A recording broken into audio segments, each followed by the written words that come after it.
In this full review, we'll tell you all you need to know about the recent Audi Q7 facelift in exterior, interior and the driving experience here on Autogefuehl with Thomas, and we'll also have a special focus here today on the new Q7 PHEV.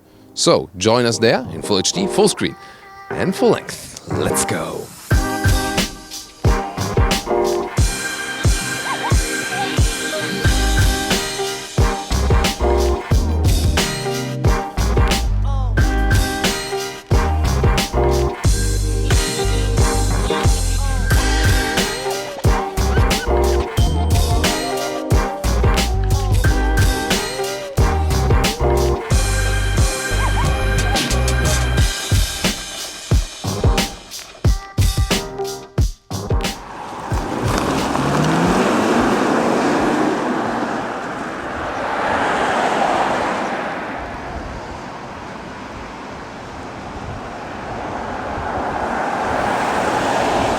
In the front, the Audi Q7 facelift features this new front grille, bigger than before and more in line also with the Audi Q8, for example. Looks stronger now than the S-Line, adds those sportier contrast, especially in the lower part, also with the black frame around here.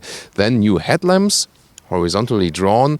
They start with LED, optional the matrix LED, also for more high beam functions. And this one here is the new laser light, which is now also available for the Q7. You can see it with the blue accentuations here, and then you have even more high beam performance.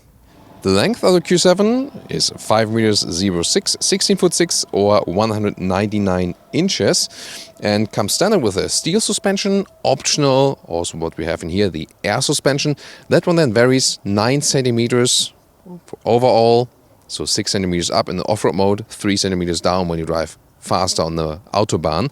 And it starts actually with 18-inch wheels, goes up to 22-inch, 19 with this S-Line, and then this one is optional 21-inch, and that looks pretty amazing. Not the biggest size. What would be my tip? Yeah, maybe 19 or 20, because then you have a little bit more comfort than with those, but they will still look very nice. The S-Line badge right there, that also means those sporty contrast accentuations. You've maybe also seen our studio episode or the first driving review with AJ, where we had different trim. You can also check that out later, then you can see some more variations here with the black contrasting mirrors right there. Other than that, the Q7 features this special design line here above the door handles, and they really touched a lot with this facelift. So unusual, big visual changes. You can see it in the front definitely, but also here in the side profile. It looks more SUV-ish than before. However, you can see that the S-Line here has those wheel arches painted in the vehicle color. If you want it more off-roadish, you don't go for the S-Line. Then you also have a contrast around the wheel arches. However, they are then also painted, but not in the vehicle color, but more in this black or dark gray scheme. Yeah, and what else? Of course, this really upright window frame that gives you a lot of space on the interior. That's the main thing about the Q7. And then, interesting for the PHEV is also, there is no rear axle steering available and no anti-roll control, which is usually an option in a suspension package. But here, due to packaging reason, not available for the PHEV. In the rear, there's a new modern signature here for the tail lamps. That looks really space style, so pretty cool. And then also this bright strip that all goes around the vehicle. Overall, it looks somewhat bulky in the rear still, but the reason again is that you still have enough of luggage space on the interior. If you want it sporty from the look, then there is the Q8, which has some compromise then on the interior space. In the lower part, then again, the black contrast, also all in glossy paint with the S-Line, and those are the definition of fake exhaust. And just two things where you can see it's a PHEV, 60 TFSI-E. That's the only letter indication that this one here is the somewhat electrified version. And the second sign you can see is this E in the number plate, at least in Germany. It depends from country to country if you can see it also on the number plate. So here you can. And here you can charge the 17.3 kilowatt hour battery with a 7.4 kilowatt AC charger. You can also put this one right in here, that doesn't fly around. So it does not have a DC charger, but I mean, considering the battery size, this is also not really needed. So after a couple of hours, it will be full. And even if you just use the normal household plug overnight, this will also be full once again. The promised range, by the way, here for the Q7, also for most of the other PHEV models at Audi, is between 40 and 50 kilometers. That's about, just some 35 miles of the approximate pure electric range. Then you can decide if you want to just use always the pure electric range, then drive with the combustion engine, or if you rather want to be driving in this hybrid mode and use both at the same time. It depends on your driving profile and also what you want.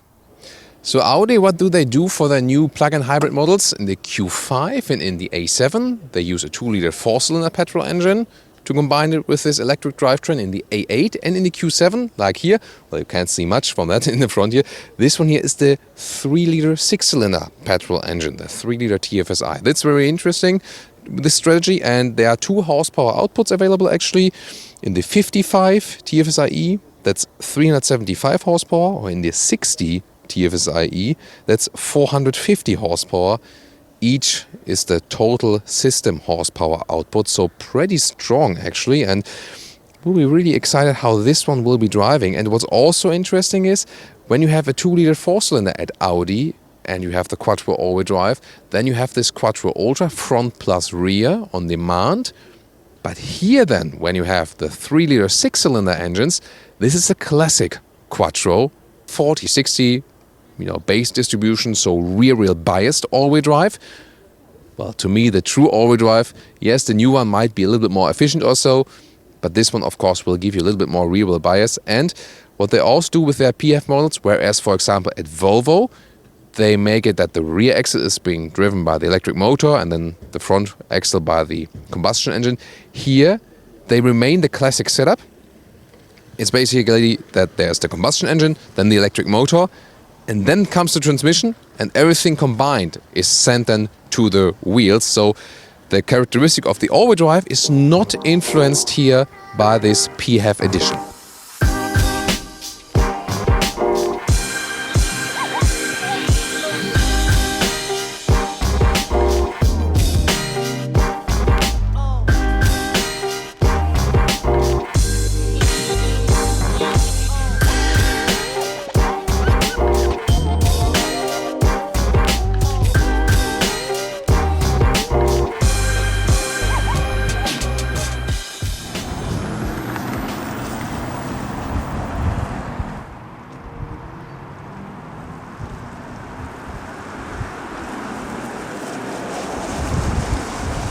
Now to the interior. First of all, doors closing sound.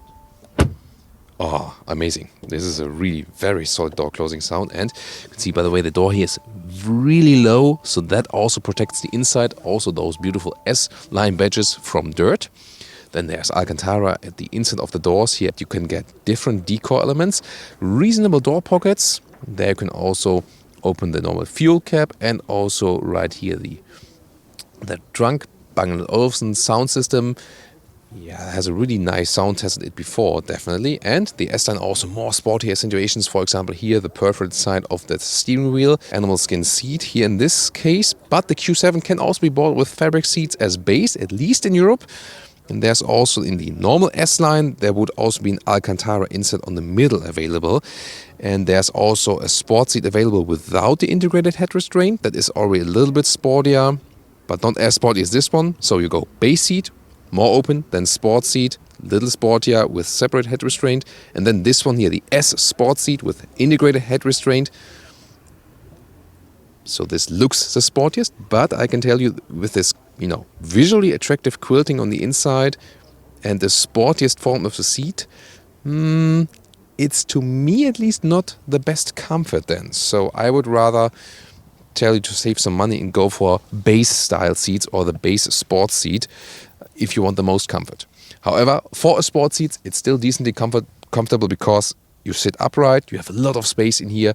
This platform here of the VW Touareg, Porsche Cayenne and the Audi Q7, they all share the same platform, which has this absolutely even entry sill here.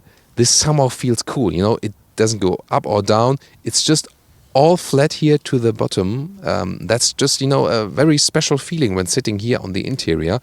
You feel, open and spacious. Headroom-wise, there's no panoramic roof in here. In this car, there's one optional available, but still plenty of headroom. 1.86 or 6'1". Steering wheel control always starts manual. Most of the cars also optionally available in electric style, but this one already does a good job. And yeah, I mean, the general seating position in the space you have here is really, really cool and definitely more comfortable than in the big sedans. That's also the reason why people opt for the SUVs. Welcome to this interior. A very clean setup here, definitely horizontal stress right there. Yeah, a lot of black piano lacquer is being used. Like this quattro accentuation, this will also be illuminated, for example, but I would like to have something different than this black all over the place because it collects fingerprints and also a lot of dust and so on. But the overall design is pretty cool. Everything is touch-based, at least in this middle part. So let me start with the, some basic info. In some markets, or also in Europe, it will still be available with analog instruments. This Q7, optional full virtual cockpit right there. And can we have some details from that, Jones? I think that works, right? Yeah. So then here, you see the range is at the moment also predicted with 50 kilometers, 52 kilometers. That's actually pretty decent. And then you can also change the view right here, depending on what you want to have. So you're pretty flexible as for this virtual cockpit. And you can also have this GPS view right here. So that's pretty cool and very helpful indeed. Then, one more look at the steering wheel with this single frame grille in the logo. Left side, I controlled the digital instruments right there. That's coming pretty handy. And on the right side, you can control the volume, for example, for this cool sound system. Then we take a look at the right infotainment unit. Some markets will start in the upper part with 8.8 inch, small screen. This one is the 10.1 inch. Again, depending on trim or the market, it will also be standard. And the lower part will be 8.6 inch always. And they somehow also play together, this whole unit. So here everything with a touch, no control or something. This can be a problem when controlling it while driving, for example. Then again, it looks fancy and is also quite intuitive to use. That's good. Here with the satellite view, if you have the basic view, not the satellite view, it will also be a little bit more responsive. Then you have this home menu, but here I have to really press it in, and I always recommend to go to the display settings here, then go to the MMI, and then deactivate this touchscreen feedback. Here, this haptic feedback for touch input. There we go. So, and then you see the difference? I can just click like with a smartphone. And I mean, we are all used to smartphones. Why do you have to bang, bang, bang, bang on the touchscreen? It's so much, easier just to use it like with easy click. Then there will be Apple CarPlay, also wirelessly available. Alternatively, it also works with Android Auto, but not wireless yet. This menu structure is pretty clean and easy to learn. That's cool. And you can also use this new voice input. There's no function like with Hey Audi yet, but you can use the a knob on the steering wheel. If you wish to use the online speech recognition service as yes, well, accept. Please accept the license agreement. Please accept the license agreement. Yes. Okay, that should do it. Now again. Set temperature to 23 degrees. I'll increase the temperature to 23 degrees. So that's possible, for example. So that worked. Or you can also use the GPS input. And talking about GPS input, usually the lower part here is available for the temperature. You can also slide it like this. That's maybe helpful also while driving or clicking it.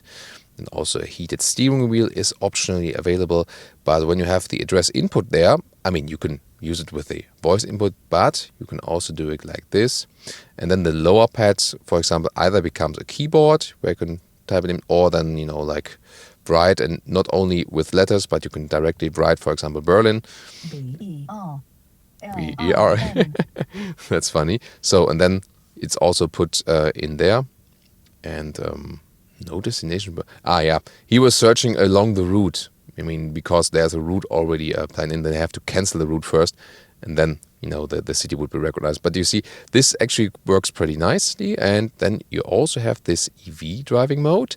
So this favors the EV driving, or you can switch it to the hybrid driving, what I explained to you earlier. And you can also go into the hold mode. If you, for example, there will be some cities maybe where say, oh, only electric vehicles can pass here. All others, you shall not pass. Then you can use this hold mode. Other than that, it's more efficient to leave it in the auto. Or if you say, I want to drive all electric with my short commuting way, then you leave it in this mode. We will try around a little bit with that when we drive the car very soon. And then when we finish up the interior, when I go a little bit further down, this classic shifting lever that all works the very same way. Then you have the cup holders, which are high class and adaptive also. And then there's this armrest. You can slide forward a little bit. And when you put it up, then there's an inductive charging pad available and 2 classic USB-A devices for your smartphones. And the head-up display, clear to read, and the speed, the allowed speed, assistant system info, and also some GPS info, so that's always a good option. Also the rear features here the Alcantara at the inside of the door in the S-Line, that's beautifully done. Then we also have for the kids, here this manual sunshade, like this.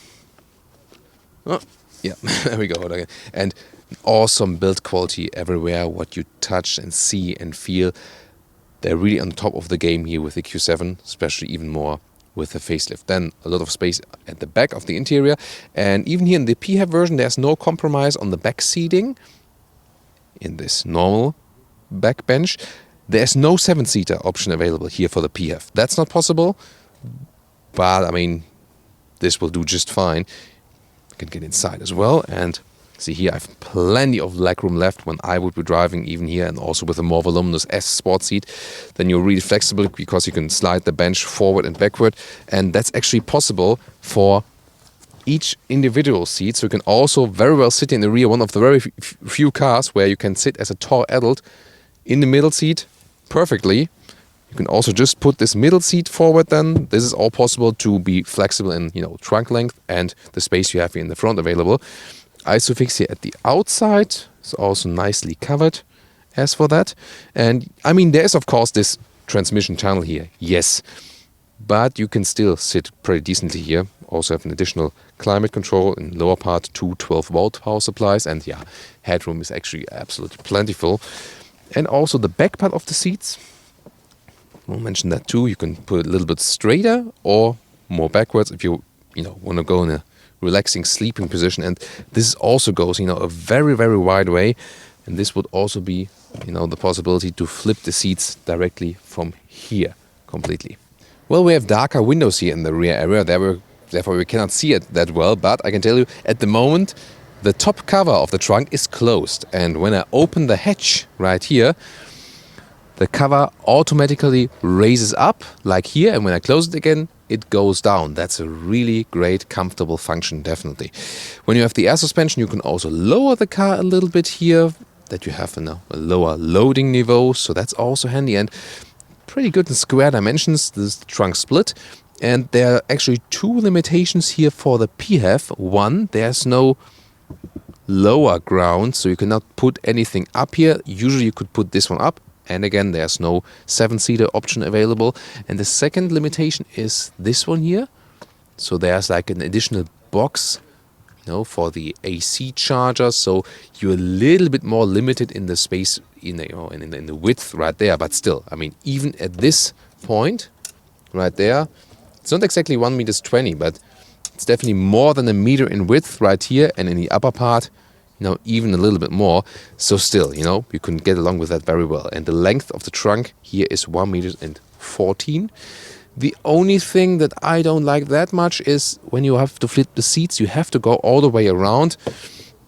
Then you have to, release them from here, and you have to do it individually. That's then the downside of this, bench setup like this. So there you can also see the difference. And the other possibility, as I said earlier, is that you can also push the bench forward. Then you could have a little bit longer trunk without flipping the seats actually. But if we have them flipped to the front seats, as we would be driving as tall people with Thomas and Jonas, that's then already about 2 meters. So overall, a very, very versatile car.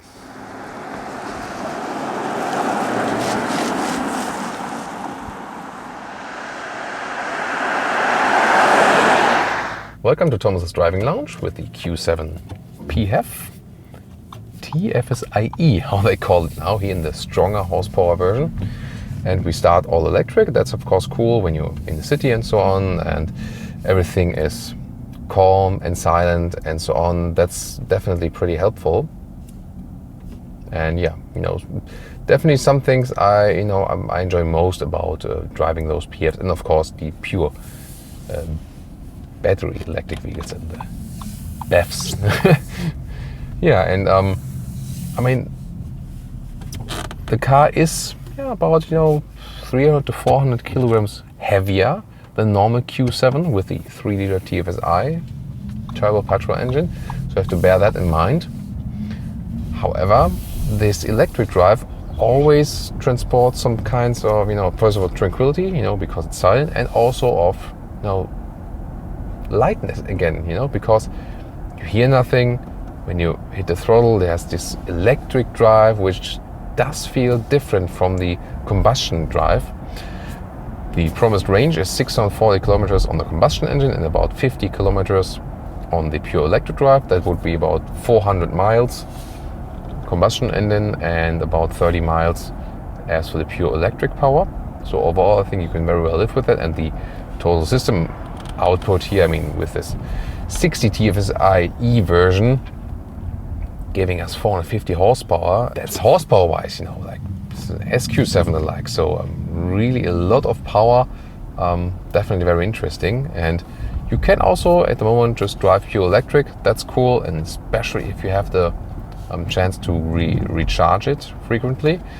And the vehicle here, also with the air suspension, even without, is a very calm one. You sit upright, have this comfortable seating position. You have a great noise insulation, so it's very, very silent in here, and it will also be the case at higher speeds. And this always fits somehow, this premium, elaborate feeling fits to an electric drive, because at the moment here, especially in this car, I don't need any noise or something, Then, especially here when stop and go, then it makes sense to have the electric drive once more, because the electric motor doesn't care if it's now running or not. It's either 0 or 1, it's on or off, and there's no special friction, doesn't need to preheat or something. That's all good. And so we can really use the electric drive. You don't have the biggest boost from the electric drive here.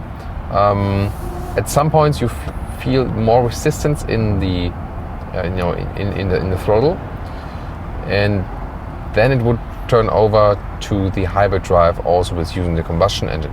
I felt that recently in the Mercedes GLE PHEV, that was a diesel PHEV and with a quite big battery actually, that this one was giving me more boost just from the electric drive. That was also, pretty interesting. So let's now see on the motorway what happens when I push the throttle all the way through. I guess the combustion engine gets activated. Yeah, and that's the case. And now the thing is, that's not a clever thing to do. Well, on the one hand, because you have the PHEV, the first boost is covered by the electric drive.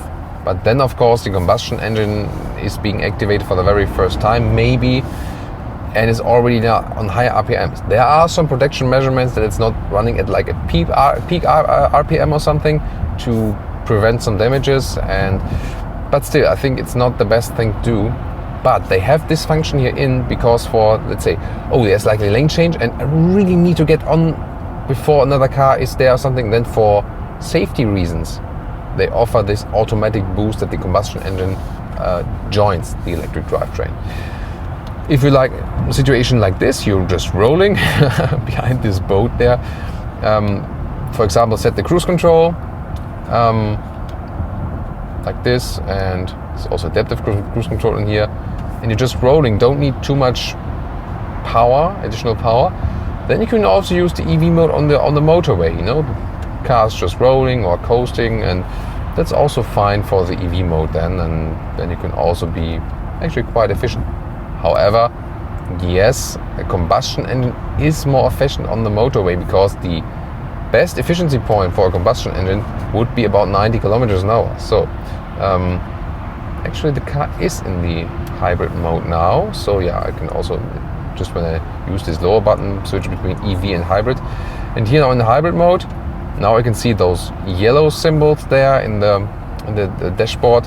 And now we are running on the combustion engine. Now again on the EV, because we're rolling, speed's been reduced. So it switches then constantly when you are in this hybrid mode, depending on the situation. I told you earlier, this car does have some performance from the combined power then. So as soon as this small construction site is over, I'll accelerate it out. First of all, again, also in the motorway, I mean, we're at 80 kilometers an hour, and that's so super silent and relaxing in here. That's just what I love about this vehicle. It's, yeah, so relaxing. You've seen here the lane keeping assist was a little bit irritating when being here in this construction site. So I had to counter steer then for a while. So as long as the white lines are all good and all fine, that's nice, that's good. But then, you know, those are some special situations here, definitely.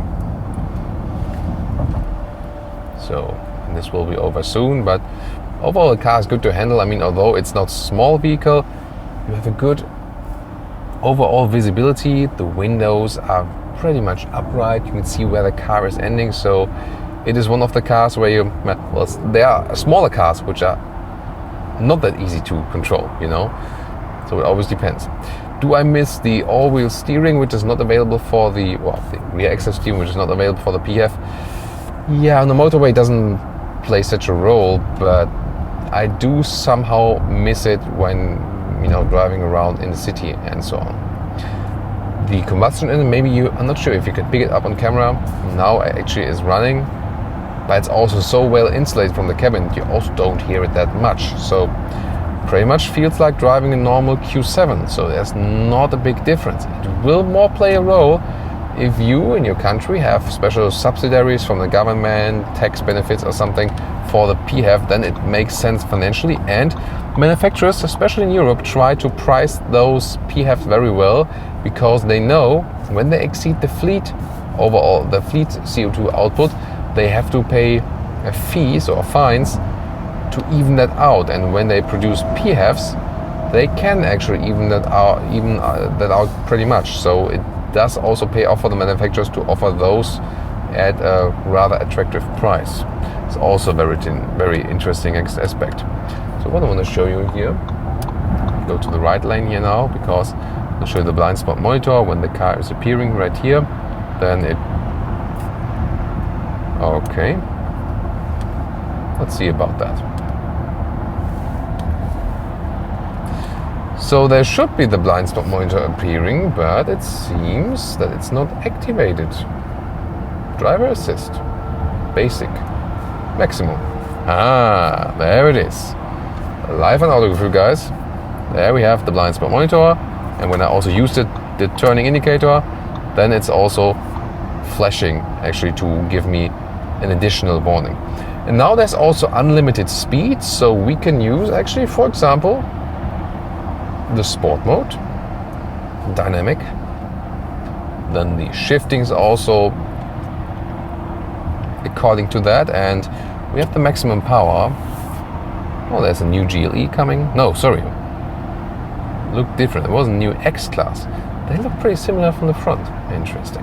Now let's accelerate it out.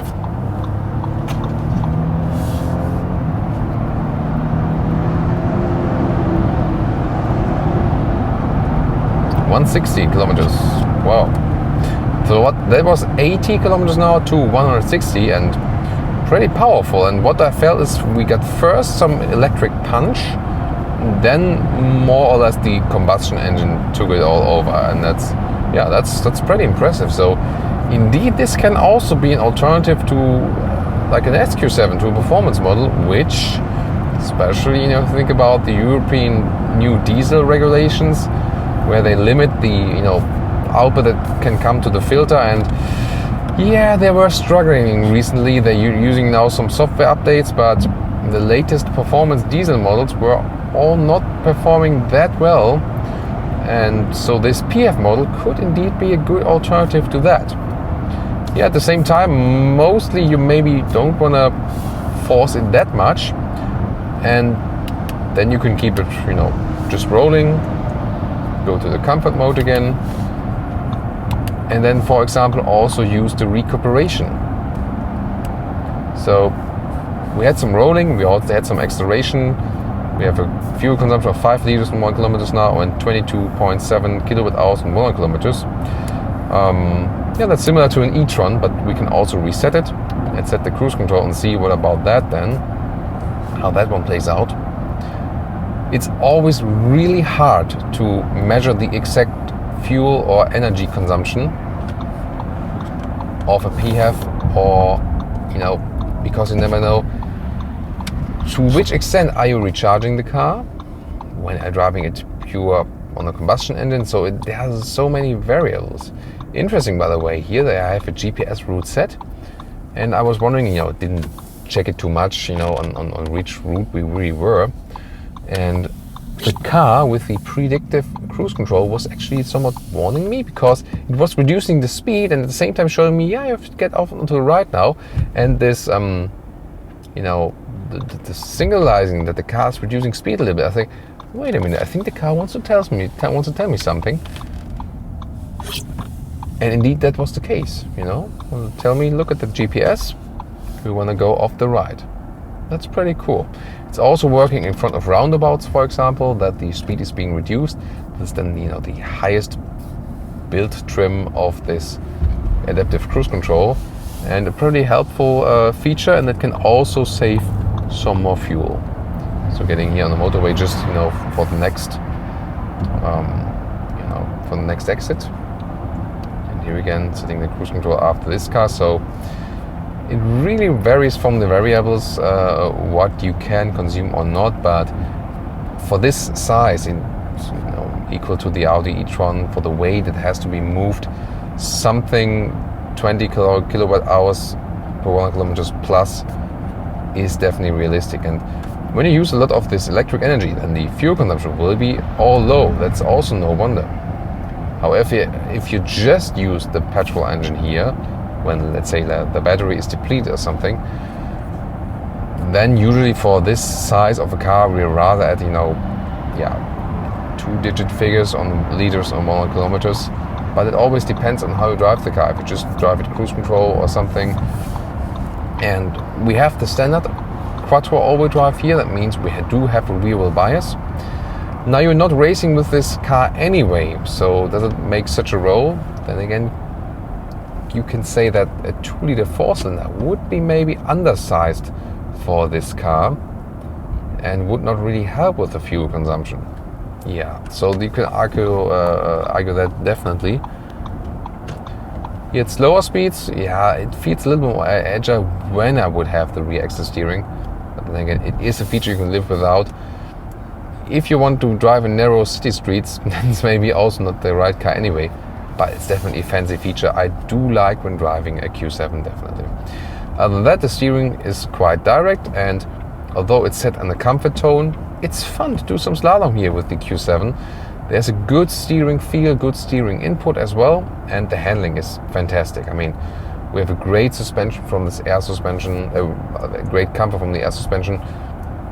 In the auto mode, really, picks everything itself. In the dynamic mode, the car set a little bit lower. Now I get more stiffer feedback, so that's less comfort then, but more connection to the road. So you can pick that how you would like to have it. Definitely cool. And off-road would also be possible. Then raising it up, but that doesn't increase the comfort, by the way. So if you have because there's like positive and negative travel always, and you need both to have a good comfort. But definitely interesting. I was just letting it roll, and we have about 22 kilowatt hours on 100 kilometers again. That's a realistic electric vehicle fuel consumption. And if you think about having like a 17 kilowatt hour battery in here, then if you keep it rather steady, probably you can even exceed the stated range figures. Not everything of that capacity of the battery is a net value. You have to deduct a little bit from that. But still, I think that's you can definitely live with that. And The real fuel consumption we could only measure when all the battery is being drained. We could try to do that, but we also want to, don't just want to do that for environmental reasons, of course. And we can only do it maybe when we have like the car is empty already, or we have like a test ride over a couple of days or something, or maybe a week or so. But I mean, we had this engine here so far, if you want to check out the single review of that. The driving feeling, by the way, did not change much in the facelift. However, you have a somewhat different interior feeling because of this new setup. So that's now just a little bit more modern, a little bit more elaborate. And that this one is a fantastic car to drive. Definitely among the best SUVs. Has a good agile feeling, still a good comfort, and yeah, you can just imagine a long road trip also with this vehicle, no problem at all. And so many situations where you can just drive pure electric and still can be actually quite efficient. So at the moment, yeah, I mean, we've been driving 20 kilometers and the range dropped 20 kilometers from 50 to 30. So that's definitely a realistic value. And I just enjoy driving the Q7 all electric. Again, the biggest difference I feel from this one to the GLE, of course it has a different styling feeling, so to say, but the GLE has the way better battery, so it's like double the size and also double the range. So that's a big difference. And this is what I meant here. When I want a real punch from this car, I need the combustion engine. The electric drive is not for that. Yeah, Jonas is a little bit sick today, so maybe have some best wishes for Jonas in the comments, then he will get well in no time. So with the GLE you can have an all-electric punch because you have more battery capacity available, and so they set it up in that way. And here they set up the car in a way that even if you are in the pure EV mode, the combustion engine sets in at the point. We can try it again, switch to the pure EV mode and see how the acceleration turns out. And I'm not try to hammer it all the way through directly. I say let's just test. Yeah, I see it comes, and then and then there's like a really like a resistance in the throttle. When I push through that, then the combustion engine turns on. So the all-electric drive more for rolling, coasting, driving slowly, but no real acceleration possible. In a GLE PHEV, again, it was possible to have a real good traffic light acceleration situations or something just with the electric drive. So depends definitely on the user profile, what you want to have. Both cars are very interesting to drive, definitely, and also offering you sportiness and comfort at the same time. The GLE is more set a little bit more on comfort, and this one here is actually already quite sporty. And do I feel the additional weight? It's hard to say. I mean, this car is heavy anyway, so there's not much difference in there. I think driving-wise, you do feel a difference when you have the rear axle steering or not. Yes. If there's no more weight or not, I don't know. As I said initially, it also feels, so silent and refined in here that the electric drivetrain also makes you relax a little bit more. Maybe even that brings down the fuel consumption a little bit. That would also be a funny finding for sure, So definitely a great ride here. And so for whom is this PHEV? I think, when you have this profile to use that, like, commuting to work in a short way during the week, and then on the weekends you do longer trips or something, that can make sense. And the benefits or tax benefits can also, of course, play a role. In Germany recently, when you have this as a company car and then you also use it privately, then 0.5% instead of 1% taxation per month for the private use. And especially in cars which are pretty expensive, this can make a massive difference per month.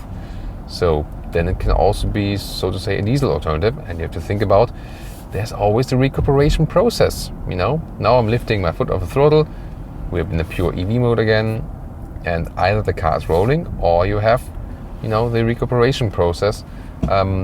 Most of the braking, here by the way, the shifting pedals are not set up to change the recuperation, like in the GLE. It's really on the different gears you have.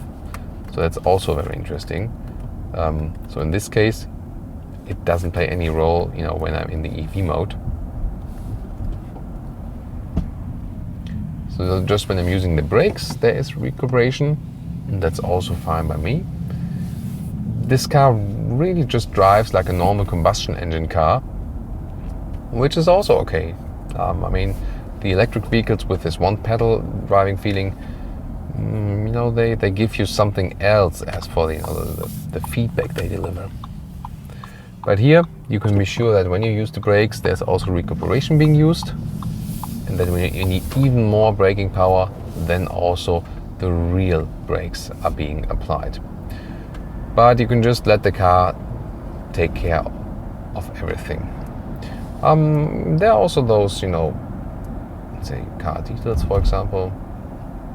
See how the car's being tilted at the moment. Charging efficiency. By the way, there's also this e-tron mode. Yeah, there we go back there again. There's also the preconditioning for the climate available. That's actually also pretty cool. So like that. So that's also, when you think about the price, it's like an inbuilt independent heating system. So, and usually you also have to pay extra for that. I can just stress again that I really enjoy the drive right here in this PHEV, but most of the time really because I'm using the electric drive only, and there are a few situations where you really need to accelerate out hard, and then you use also the combustion engine. Most of this tour we've been doing right now, it's just done pure electric, and here again I see how the car set and rolling. However, now the car knows, map data wise, that there's actually next village coming, and then the car also suggests to reduce the speed a little bit. So this really very well works together with the predictive efficiency assist they offer here for their ACC systems. More so when you have set a route and the cruise control, that would be the perfect setup for that. And a crystal clear view through this panoramic windshield. We've been driving a lot of sporty SUVs or those SUV coupes, and of course they limit you in a way then. The speed has been reduced just a little bit in this corner, even not hitting anything of throttle. Now I'm out of the corner, the car is picking up the speed now once again.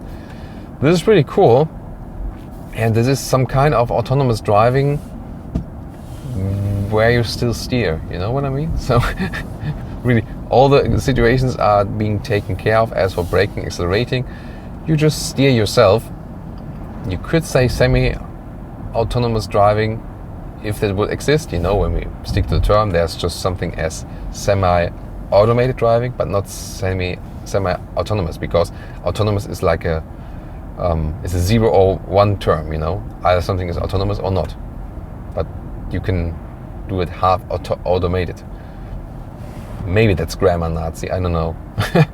But I found it very interesting, because I talked about with autonomous driving engineer about that, and it's like, that makes sense. You were always saying semi-autonomous, but maybe stick it right as it's supposed to be. Now setting this mentioned cruise control once again, and just also relaxed. And if I would now turn parts of the sound system here from this Bang & Olufsen sound system, would really like to turn on the music here now, full scale. It's always something to enjoy. Here now again, did not hit the brakes. Yeah, maybe that's a little bit slow then from this efficiency control, but still something really useful. And on the motorway I really realized, when you're not paying so much attention, when the car is decelerating on its own, then oh wait, I forgot to take an exit or something, this can also be pretty helpful. So everything we can say about driving this car is really excellent. Energy consumption went to about 22 kilowatt hours on 100 kilometers, which is again comparable to an e-tron. It's not super low, but it's also a heavy car definitely. fuel consumption, we did hardly use anything, you know, so that's the thing. But we're also more here to do deliver you the electric driving experience. And if this can be a use case for you, please set it in the comments. Would you go for a PHEV and why? Really would like to hear your feedback on that.